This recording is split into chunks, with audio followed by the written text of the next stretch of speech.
Friends, welcome to the new lecture of Indian history.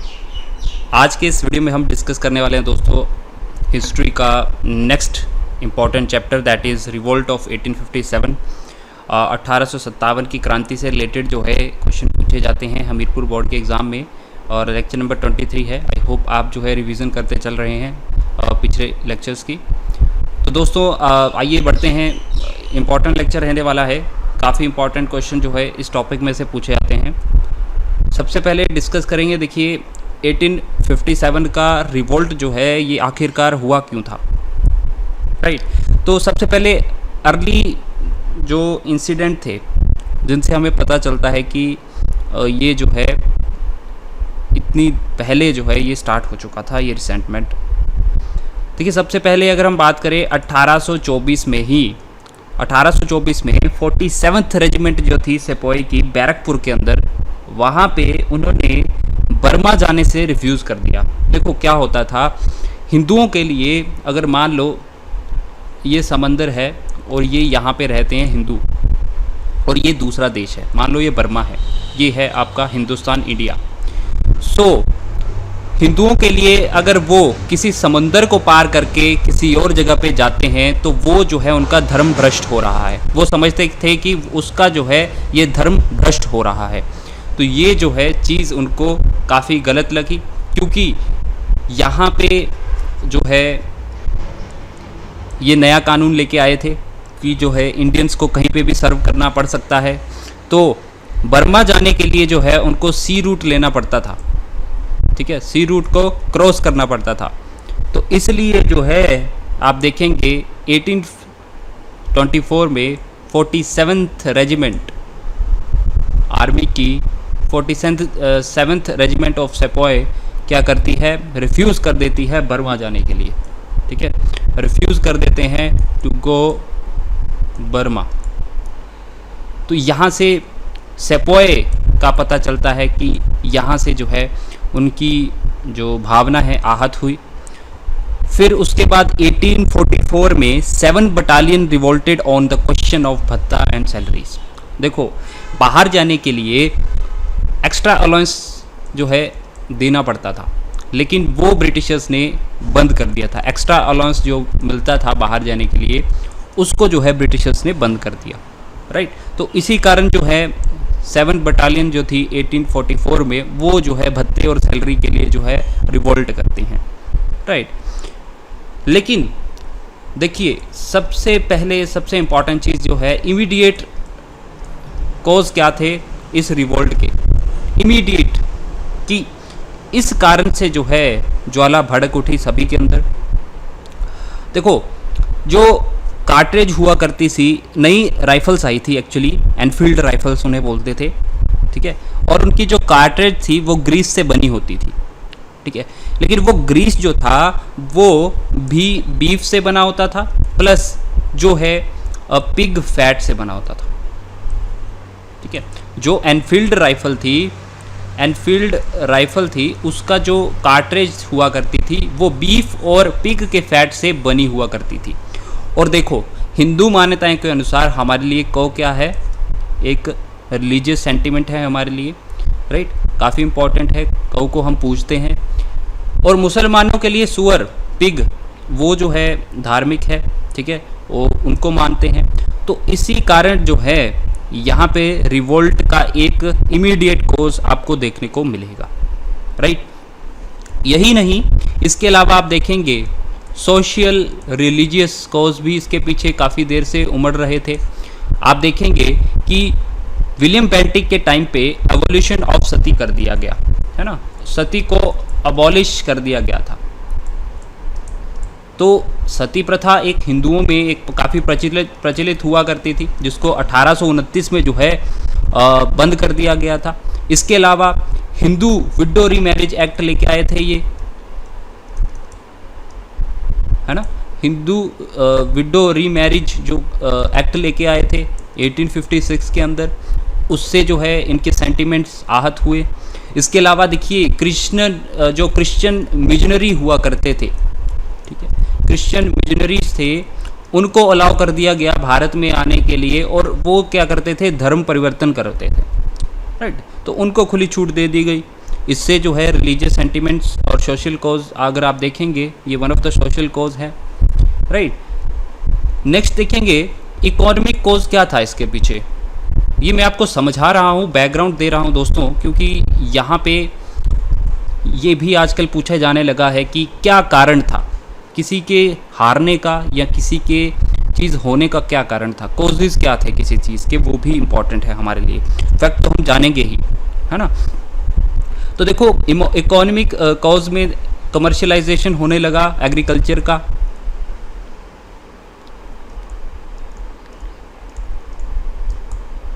Agriculture का जो है commercialisation होने लगा। साथ ही साथ ड्रेन ऑफ वेल्थ आपको देखने को मिलेगी, यानी कि भारतीयों का पैसा जो है लंदन पहुंच रहा था, बाहर पहुंच रहा था। कैसे, देखिए यहाँ के जो भी हम एग्रीकल्चर जो है हम उगाते थे, कोई भी क्रॉप्स उगाते थे, तो इंग्लैंड पहुंचते पहुंचते उसके प्राइस जो थे वो बहुत ही इंक्रीज़ हो जाते थे, क्योंकि ये लोग जो है इंपोर्ट ड्यूटी लगाते थे हमारे प्रोडक्ट्स पे। लेकिन जो भी वहाँ से जो प्रोडक्ट आता था इंडिया के अंदर, वहाँ पे इंडियन लोगों को वो सस्ता मिलता था, क्योंकि इंपोर्ट ड्यूटी आने में इनके प्रोडक्ट पे नहीं लगती थी, लेकिन हमारे प्रोडक्ट पे वहाँ पहुँचने तक लगती थी, ठीक है। और हमारा प्रोडक्ट इंडिया में ही नहीं बिकता था, ठीक है, क्योंकि इनका प्रोडक्ट ज़्यादा सस्ता बिकने लगा।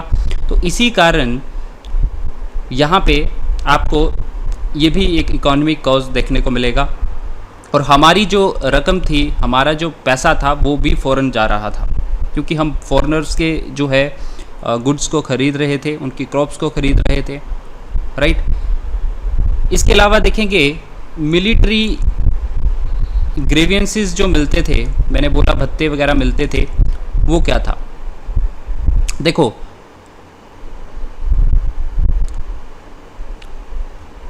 Indian people were required to serve in areas from their homes without the payment of extra भत्ता, right। एक्स्ट्रा अलाउंसेस के बिना जो है उनको बाहर एरियाज में सर्व करना पड़ता था। तो ये एक मेजर जो है कंसर्न था, राइट।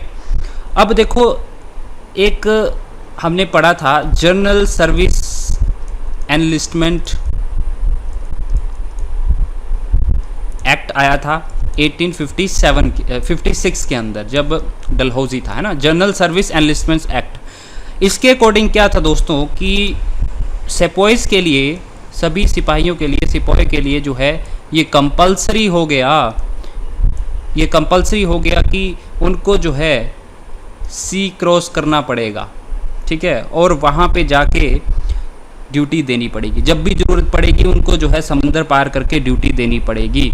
तो ये तो हिंदुओं के लिए जो आप देखेंगे सी पार करना एक जो है धर्म भ्रष्ट करने के बराबर था, तो ये चीज़ उनको बुरी लगी, राइट। इसके अलावा पोस्ट ऑफिस एक्ट जो आया था, पोस्ट ऑफिस एक्ट आया था 1854 में डलहौजी के टाइम पे ही, जिसमें क्या है फ्री पोस्टेज सर्विस हुआ करती थी।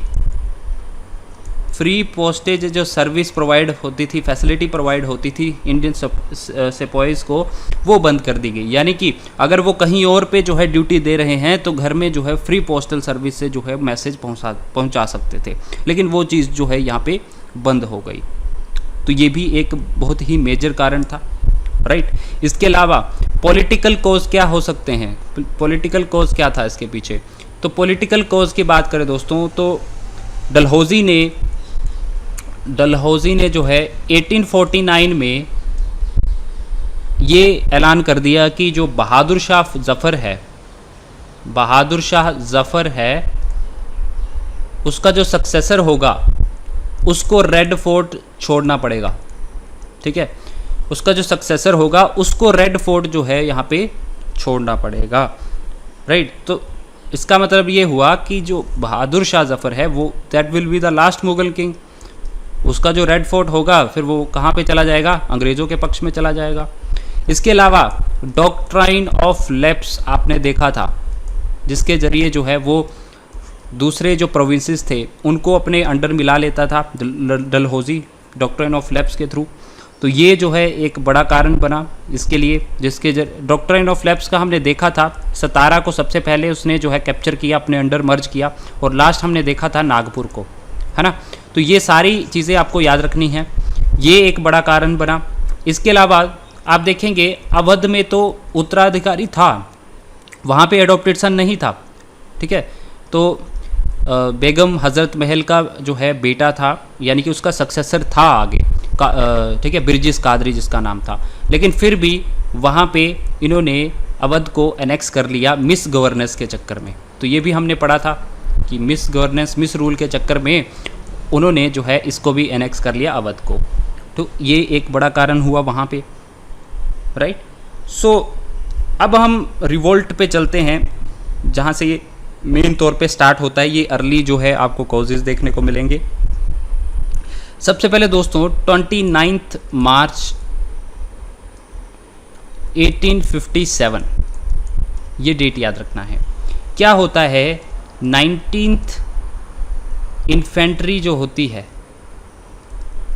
19th इन्फेंट्री एट बहरामपुर क्या कर देती है, न्यूली इंट्रोड्यूस जो भी एनफील्ड राइफल थी उनको रिफ्यूज़ कर दिया इन्होंने यूज़ करने के लिए, refused to use Enfield rifles, ठीक है। तो सबसे पहले 19th इन्फेंट्री बहरामपुर, ठीक है, वहाँ पे बहरामपुर कहाँ पे है, उड़ीसा के अंदर, वहाँ पे ये रिफ्यूज़ कर देते हैं 19th इन्फेंट्री कि हम जो है एनफील्ड राइफल्स को यूज़ नहीं करेंगे। इसी के चलते जो है ये जो है डिसबैंड कर दी गई अंग्रेज़ों के द्वारा, ठीक है, मतलब इसको बंद कर दिया गया 19th इन्फेंट्री को। फिर 34th इन्फेंट्री आती है, 34th इन्फेंट्री जो कि बैरकपुर कहाँ पे है आपका, वेस्ट बंगाल के अंदर, ठीक है। बैरकपुर में क्या होता है कि मंगल पांडे 2 ब्रिटिशर्स को, ऑफिसर्स को यहाँ पे मार देते हैं, ठीक है, 2 ऑफिसर्स को मार देते हैं रिवोल्ट के चलते। लेफ्टिनेंट बाग करके एक नाम था और मेजर सार्जेंट ह्यूडसन, ठीक है, इन दोनों ऑफिसर को ये मार देते हैं और इसी के चक्कर में इनको जो है बाद में क्या, फांसी दे दी जाती है, राइट। तो ये मार्च की 2 घटनाएं हैं, मार्च 1857। नेक्स्ट अगर हम देखें तो इसके बाद 3rd नेटिव कैवेलरी आती है। कैवेलरी मीन जो घुड़सवारों की यूनिट थी, 3rd नेटिव कैवेलरी कहाँ पे, मेरठ के अंदर। इसमें क्या होता है, 90 मैन जो होते हैं इंडियन ओरिजिन के, वो रिफ्यूज कर देते हैं ग्रीस्ड कार्टेज को यूज करने के लिए,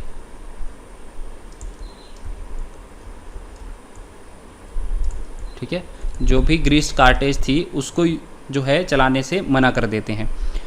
इसके परिणाम स्वरूप क्या हुआ, 85 जो है यहाँ पे डिसमिस्ड कर दिए जाते हैं और इनको इम्प्रिजनमेंट मिलता है, यानी कि कैद मिलती है 10 साल की। 10 साल के लिए जो है सज़ा सुनाई जाती है 9 मई 1857 को, ठीक है। लेकिन इसके ठीक एक दिन बाद जो है सारा जो है जेल को तोड़ दिया जाता है। 10 मई को ऑल वर फ्रीड, सभी को जो है फ्री कर दिया जाता है, यूरोपियन ऑफिसर को मार दिया जाता है और ये जो है 10 मई को जो है कहाँ पे चले जाते हैं, दे मार्च टुवर्ड्स दिल्ली की ओर बढ़ते हैं सभी।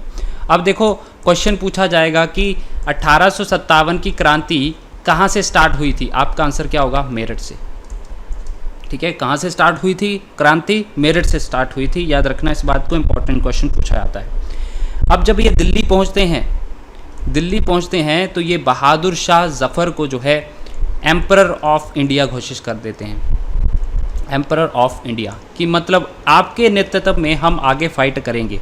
ये नाम मात्री थे क्योंकि एज इनकी 80 साल तब तक हो चुकी थी सॉरी, ठीक है। तो शहनशाह हिंदुस्तान या फिर एम्परर ऑफ इंडिया इनको घोषित कर दिया जाता है और इनके नेतृत्व में जो है यहाँ पे लड़ाई बाद में लड़ी जाएगी, राइट। सो आपको किस तरह से चीज़ें याद रखनी है, देखिए कौन कौन कहाँ से जो है किसने नेतृत्व किया था, ये बहुत ही ज़्यादा इम्पॉर्टेंट हो जाता है, right. So one by one discuss करेंगे। सबसे पहले देखिए दिल्ली से किसने जो है नेतृत्व किया था इस लड़ाई में, तो बहादुर शाह तो नाम के थे, लेकिन इनका मिलिट्री कमांडर था जिसका नाम आपको याद रखना है, जिसने असली तौर पे जो है लड़ाई लड़ी, बख्त खान, ठीक है। बख्त खान जो है दिल्ली से लड़ा था, याद रखना, बहुत ही ज़्यादा इम्पॉर्टेंट। बैरकपुर से हमने मंगल पांडे को देखा। इसी तरह लखनऊ को क्या बोलते थे, अवध के नाम से जानते थे। हमने देखा कि बेगम हज़रत महल का जो है बिरजिस कादरी बेटा था, फिर भी जो है उनको मिस गवर्नेंस के चक्कर में उनको अनेक्स कर लिया गया था। तो इस कारण जो है यहाँ पे बेगम हज़रत महल अंग्रेज़ों के खिलाफ थी, राइट। एंड कानपुर से कौन लड़ा, नाना साहिब, और इनको असिस्ट यानी कि इनको सपोर्ट प्रोवाइड करवाया तांतिया तोपे ने, ठीक है, तांतिया तोपे। पहले ये कानपुर में नाना साहिब को जो है प्रोवाइड करवाते हैं सपोर्ट, फिर बाद में जो है झांसी की रानी को जो है ग्वालियर में जाके जो है उनको जो है यहाँ पे सपोर्ट प्रोवाइड करवाएंगे, राइट। एंड झांसी में सभी को मालूम है रानी लक्ष्मीबाई ने पार्टिसिपेट किया था। तो ये क्वेश्चन पूछे जाते हैं दोस्तों, आपको लोकेशन याद रखना है कि इस लोकेशन से किसने जो है पार्टिसिपेट किया था, राइट। देखो मैक्सिमम आप देखेंगे नॉर्दर्न प्रोविंस जो थे इंडिया के या फिर वेस्टर्न प्रोविंस थे, उन्होंने पार्टिसिपेट किया था। साउथ के लोगों ने, साउथ की जो डायनेस्टी थी या साउथ के जो प्रोविंस थे, उन्होंने जो है इसमें रिवोल्ट में पार्टिसिपेट नहीं किया, राइट। तो ये हम देखेंगे why this revolt get failed, क्यों फेल हुआ था ये रिवोल्ट। फिलहाल आपको ये याद रखना है कि कौन कहाँ से लड़ा था। बिहार से कौन लड़ा था, बिहार से लड़ा था कुंवर सिंह, ठीक है। कुंवर सिंह जो है ये बिहार से पार्टिसिपेट किया। इलाहाबाद से किसने पार्टिसिपेट किया, मौलवी लियाकत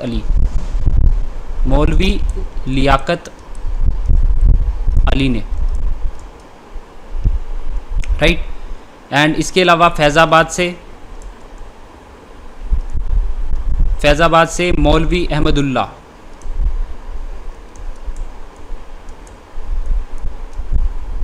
ठीक है, मौलवी अहमदुल्ला फैज़ाबाद से जो इन्होंने पार्टिसिपेट किया था। नेक्स्ट बिजनौर से जो है मोहम्मद खान पार्टिसिपेट करते हैं। बरेली से पूछा जाता है, बरेली का याद रख लेना, बरेली से जो है खान बहादुर खान इसमें पार्टिसिपेट करते हैं, राइट। एंड ग्वालियर से हमने देखा था, और कानपुर से तांतिया तोपे, ठीक है। कानपुर से हमने देखा नाना साहेब उसको सपोर्ट कर रहे थे तांतिया तोपे, और ग्वालियर का पूछा जाएगा तो आप जो है तांतिया तोपे आप वहाँ पे आंसर देंगे। असम से भी सपोर्ट हुआ था, किसके नेतृत्व में, मणिराम दत्त के नाम पे, मणिराम दत्त, ओके। नेक्स्ट कुल्लू, देखिए हिमाचल से कुल्लू से भी जो है यहाँ पे राजा लड़े थे जिनका नाम था राजा प्रताप सिंह, तो ये आपको याद रखना है HPGK के अनुसार, ठीक है। राजा प्रताप सिंह कुल्लू से जो है इन्होंने पार्टिसिपेट किया था। तो मेन जो है इन्हीं में से जो है आपको क्वेश्चन पूछे जाते हैं, इंपॉर्टेंट एरिया से जो है इन्होंने पार्टिसिपेट किया था, ये बातें आपको याद रखनी है, राइट। इसके अलावा मथुरा से याद रख सकते हैं, मथुरा से किसने पार्टिसिपेट किया था, देवी सिंह,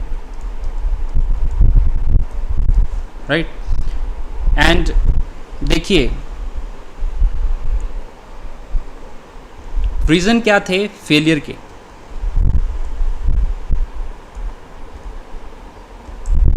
ये तो पार्टिसिपेट किया लेकिन सभी को सप्रेस कर दिया गया अंग्रेज़ों के द्वारा। तो रीज़न क्या थे, देखो पुअर ऑर्गेनाइजेशन था, poor organisation and lack of coordination. Coordination ही नहीं था, पुअर ऑर्गेनाइजेशन था, सभी अपने आप के लिए जो है लड़ रहे थे, है ना। अगर आप देखें, टेलीग्राफ सर्विस थी अंग्रेज़ों के पास, टेलीग्राफ सर्विस जो है अंग्रेज़ों के पास थी, इंग्लिश लोगों के पास थी, और जिसके थ्रू जो है मैसेज यहाँ से वहाँ वो जो है मिनटों में पहुँचा सकते थे। इसके अलावा बेटर वेपन उनके पास थे, अच्छे हथियार, अच्छे रिसोर्सेज थे उनके पास, मॉडर्न हथियार थे, ठीक है। इसके अलावा लैक ऑफ यूनिटी थी इंडियंस में, राइट। लैक ऑफ यूनिटी दिखी हमें, लैक ऑफ यूनिटी थी, सभी ने पार्टिसिपेट नहीं किया। साउथ के जो प्रोविंस थे उन्होंने पार्टिसिपेट ही नहीं किया इसमें, सभी के अपने अपने हित थे। या फिर हम बोलें जो एजुकेटेड इंडियंस थे उन्होंने भी पार्टिसिपेट नहीं किया, उन्होंने अंग्रेज़ों का साथ दिया।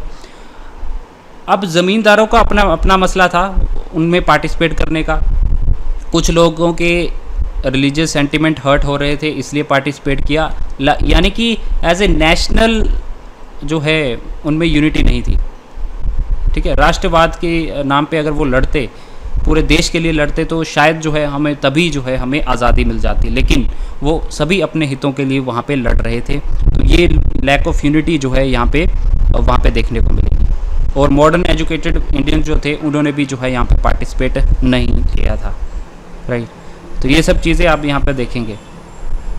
आपको याद रखना है कि ये जब रिवोल्ट हुआ था तो गवर्नर जनरल कौन था, तो गवर्नर जनरल था लॉर्ड कैनिंग। ये एक प्रश्न पूछा जाता है, लॉर्ड कैनिंग थे। जब हमारा रिवोल्ट हुआ तब लॉर्ड कैनिंग थे उस समय।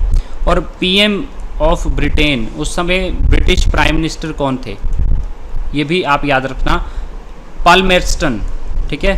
पालमेर्स्टन जो हैं ब्रिटिश प्राइम मिनिस्टर उस समय हुआ करते थे, लेकिन वायसराय का पूछते हैं ज़्यादातर, लॉर्ड कैनिंग थे जब ये जो है यहाँ पे रिवोल्ट होता है, राइट। तो ये जो है यहाँ से आपको क्वेश्चन जो है पूछे जाएंगे, बहुत ही ज़्यादा इम्पॉर्टेंट है एग्ज़ाम पर्सपेक्टिव से, राइट।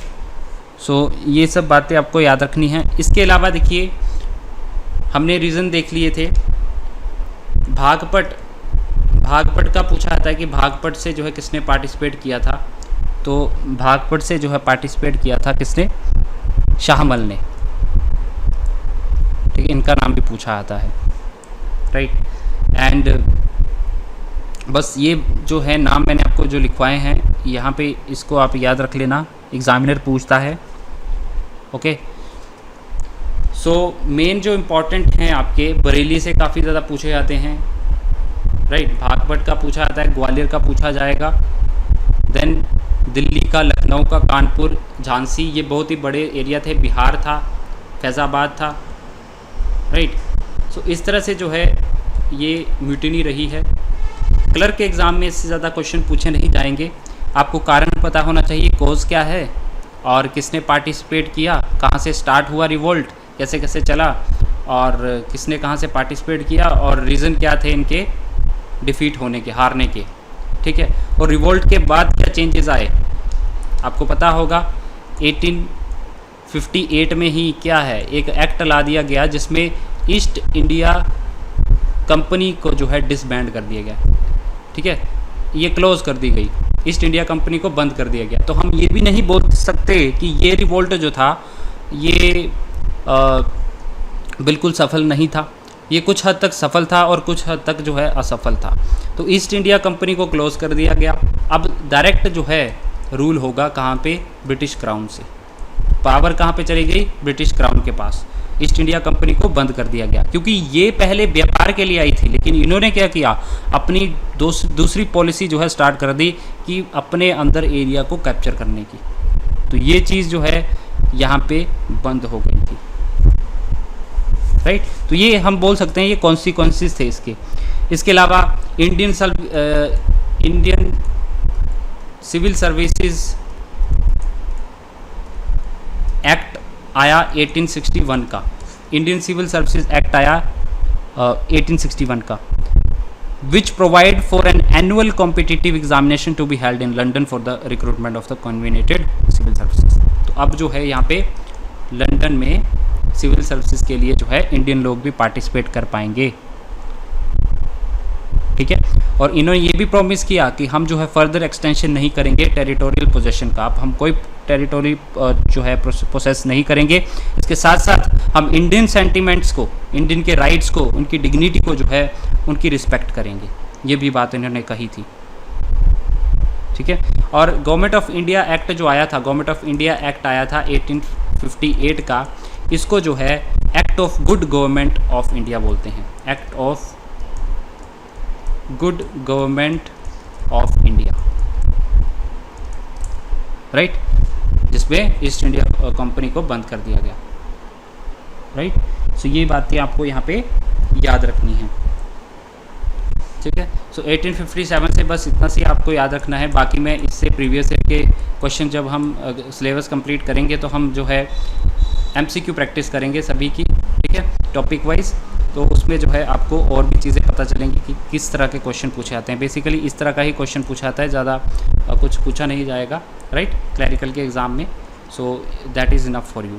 ओके, सो करते हैं लेक्चर को क्लोज। इसको रिवाइज़ कर लेना, राइट। सो डेट्स यहाँ पे इंपॉर्टेंट हो जाती हैं। कहाँ से जो है रिवोल्ट स्टार्ट हुआ था?